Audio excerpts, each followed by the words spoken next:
Tie, kam ir pazaudēta šī te atslēdziņa oriģinālajiem piekabas āķim, ir risinājums.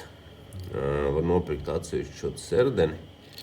Viņi ir kā Škodas detaļas, kāpēc, es nezinu, zem cita viņš nepiedāvājas, bet Škodai viņi var dabūt atsevišķi. Nemaksāja pārāk dārgi, 15 eiro divām atslēgām.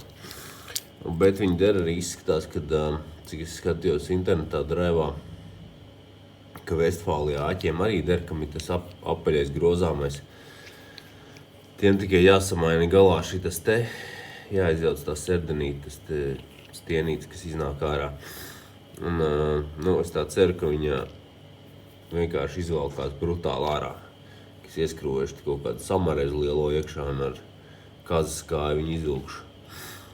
Jo ir tā, ka šitiem te jaunajai serdenē viņai ir tāds kods virsū, pēc kura pēdējiem cipariem var nopirkt arī atsevišķu atslēgu, vai arī iespējams, kad atslēgu darbnīcā pievīlēt. Bet, vismaz internetā skatoties, tā atslēga maksā dārgāk nekā visa serdene ar divām atslēgām. Tā kā, manā gadījumā man nav šī te kodiņa virsū, tad es pat tur nemaz neiespringstu, jo viņi iespējams vairs tur īsti nešancē. Tāpēc vieglāk paņemt, nomainīt, uzlikt jaunu ar divām atslēgām, bet ir ieteicams šajā gadījumā ar uz atslēdziņām tas pats kods to kodu norakstīt, un tad pēc tam iespējams, ka var arī to atslēgu atsevišķi pasūtīt. Un tā kā, es gan arī pieņemu, ka atslēgu darbnīcā varbūt tur atmūķēt kaut kā, bet es nedomāju, ka tas pakalpojums varētu maksāt lētāk par 15 eiro. Šāds tas kods. Es domāju, ka viņš der visai vaga grupai štādi, kam ir šādi piekabas āķi.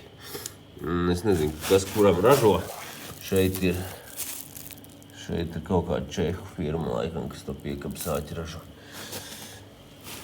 Audi, kas tur vēl mums ir citām markām, Volkswagenam, iespējams, ka cits ražotājs, bet cik es saprotu, ka šī daļa visiem ir vienāda, vismaz pats serdenes ārpuse. Tā kā tā varbūt kādam noder.